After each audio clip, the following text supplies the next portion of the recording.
Studio, though, Congressman Carey for the 15th District. And for the first time on the show, it gives me a great pleasure to meet and welcome Congressman Brad Wenstrup of the 2nd District. Congressman Wenstrup, if you don't mind, for those that don't know your district, hit some of the areas for people who aren't familiar. Yeah, so currently I represent part of Cincinnati, but then all the way over to Portsmouth and along the Ohio River. In the upcoming district, assuming that we win, it's going to be from Claremont County all the way to West Virginia. So I'll go from 8 counties that I represented before to 16 counties.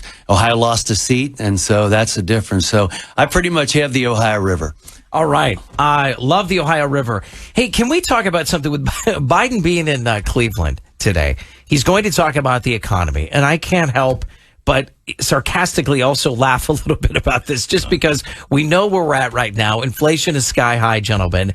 Meanwhile, over the weekend, Biden is calling for gas stations to cut their prices, especially the mom and pops. Like putting the blame on these poor mom and pop stations, especially with razor thin profit margins anyway, guys. Well, it's amazing that you find him here he was here a year ago, right around the same time.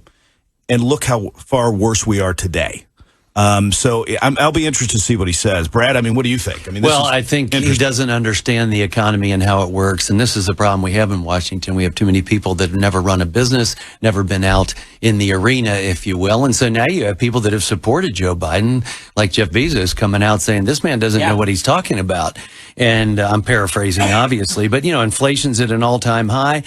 He doesn't understand the business of first of all, these people with these mom and pop stores, they maybe make a penny per gallon on the gas that they sell. Where they make any money at all is the things that they sell within the store. That's right. And that's why you see very few gas stations that are just gas stations, unless they're also, doing auto body and repair and things like that, because they just can't make it happen. Out of touch. If he really wanted to come to Ohio and talk about what he wants to try to do with energy policy, that's a conversation we should have. More drilling, more exploration, more pipelines. But he's simply just going to point the finger at, small mom and pop shops and everybody else instead of his own administration. Congressman Carey and Congressman Wenstrup are with us this morning. They represent the 15th and the 2nd districts, respectively.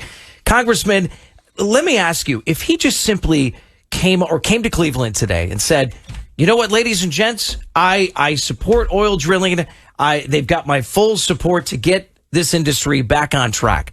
Would that change the trajectory of what we're seeing? Well, I think what would happen is I think he could say something like that, but within about 15 to 20 minutes, somebody from his administration would clarify it. I think you see that happen all the time with the president. Well, and he has made it very clear from his campaign and since he's been in office that he wants to get rid of this type of energy production. And we can't do it. It just cannot feasibly be possible. I always say when he flies on Air Force One by solar panels, then we've got something. But until he gets to that point, I think he should take a step back and engage in reality for everyday Americans that the only way that they're going to get to work and do all these things is through their car that runs on gas. That's just the way it is. And they say, well, buy an electric car. Well, you got to burn coal to produce the electricity to recharge that battery. Right. And Congressman Wenstrup, to your point earlier with Jeff Bezos, so Biden says, bring down the price you are charging at the pump to reflect the cost you're paying for the product and do it now.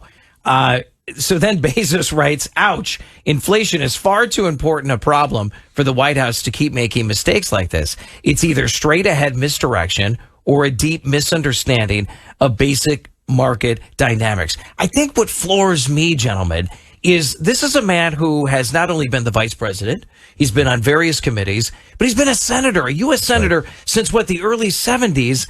And you would think in that long of time with the government, you would have learned a few things about Economics 101. Well, listen, he went through the energy crisis in the 1970s. So this is what's happening now is repeating itself. And unfortunately, this administration doesn't want to look to what domestic energy independence. Because we have everything in place that we could be energy independent. We were 2 years ago. The other issue I think we've got to look at, and when we're looking at all the other products that go to renewable energies, these are products that we could actually mine here in this country. Yet this administration wants to put a moratorium on exploring our federal releases that we could actually mine copper. We could mine all the products that are going into these renewable, but they don't want to do it. So again, it's just a misguided energy policy that hurts Ohioans. And, he's shutting down the industry, and then he starts buying oil from Russia. Yeah. Now, obviously, after the invasion of Ukraine, they backed away from that from political pressure. And even the Secretary of Energy at one point said, well, we're buying from Russia to help Alaska and Hawaii. Excuse me, if you just get your hands out of Alaska, they can produce more energy cleanly and better than anyone else, certainly better than the Russians, and they can probably supply the lower 48 as well. Well, gentlemen, here's a telling sign to it. By the way, Congressman Mike Carey from the 15th District and Congressman Brad Wenstrup from the 2nd District is with us. A telling sign about today in Cleveland with President Biden. You know who's not going to be there? Tim Ryan. Tim Ryan is running for the hills. He wants to be as far away as possible. So if that's not a telling sign of wanting to avoid being by the president. Look, I don't mean to diminish how important, as far as to take abortion seriously, but I want to bring something up. There's a new poll with the biggest concerns facing our families, the American family. Inflation is obviously number one, followed by gas prices, the economy, everyday bills. Yet you see the Democratic Party, which appears lost on an island of their own, and they're going to make a run for it with the overturning of Roe v. Wade. It just seems so out of touch with our everyday basic needs of what we need to survive as Americans. Am I wrong on that? I'm not saying it's not important to bring up, but okay, it's been overturned. Let it go back to the states. Right. Can we focus on fixing inflation, gas prices? Listen, I mean, when you have nothing, when you don't have a record to run on, which the Democrats don't. I mean, and if you look at the things that Brad and I have had to vote on, you and I talked about the CHIPS Act earlier. I mean, this is something that's very important to all of us here in Central Ohio. You had a bipartisan bill that passed the Senate. It was a great bill. We had a bipartisan bill in the House that many Republicans supported. And then what happened was the Democrats, the progressive Democrats, loaded that up and made it a Christmas tree. And it was a bill that no Republican could support. Right. So we get this bill out. We now are in conference committee. There's 84 different members on this conference committee. So they're trying to cobble up a bill together. But all of this didn't have to happen. If we just could have had regular order, we could have had a great bill just like the Senate had passed, and then all of us in Central Ohio would be benefiting from what would have been passed. And so my hope is that we get this package out. There's a lot of talk about reconciliation. Brad, you could probably talk about that a little more and what McConnell's saying about that. But we have got to get this CHIPS Act through. It's very important for all of us in Ohio. It's important for America, and we're all supportive of it. Gentlemen, 2 weeks ago, you were on with me, Mike, 2 weeks ago, and right after that, 2 days later, Intel made their announcement, hey, we're concerned about what's going on in Congress right now. You have Qualcomm's CEO, Cristiano Amon, who said this on Fox Business News just the other day. And the reality is we need to build a geographically and diversified, resilient supply chain. The United States actually took the lead with the U.S. CHIPS Act, but if it doesn't get approved soon, I think it is between the Senate and the House, then capacity is going to get built elsewhere. So I think there is a sense of urgency. I actually agree with the Commerce Secretary.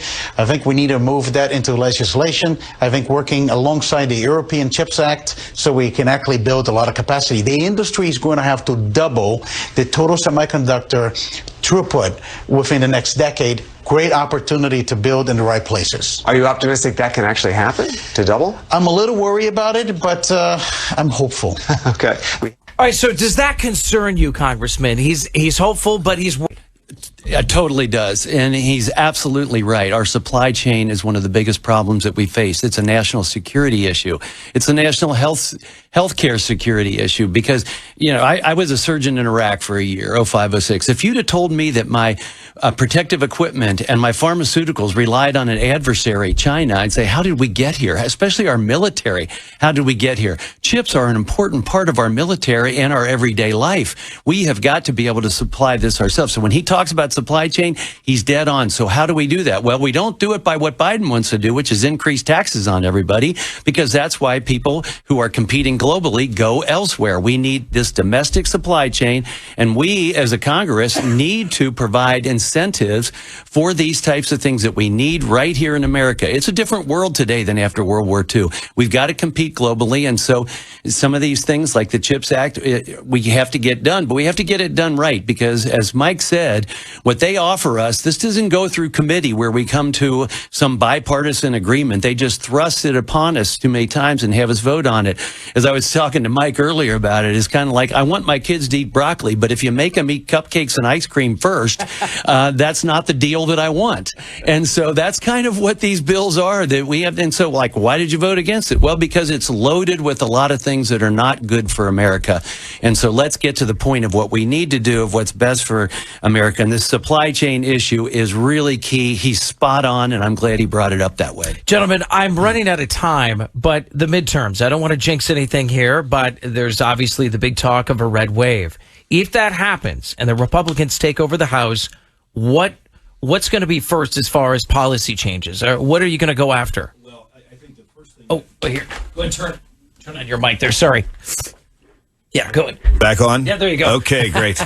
I think the first thing, Leader McCarthy's done a great job. He's putting together this commitment to America, which is something that we're going to roll out. I believe it's going to be this August. Starting in August. In August. And we're going to outline many things, just like we did with the contract with America in the early 1990s. We're going to roll that out through the August recess, and I think those will be the things that we'll hit on. It'll be energy, it'll be the border, it'll be China. I'm sure CHIPS will be part of that. Brad? Yeah. Well, yeah, we've got many task forces. I'm on the Healthy Futures Task Force, and I chair the subcommittee on treatments. But we're looking at modernization of healthcare. We're looking at the doctor-patient relationship, security within healthcare.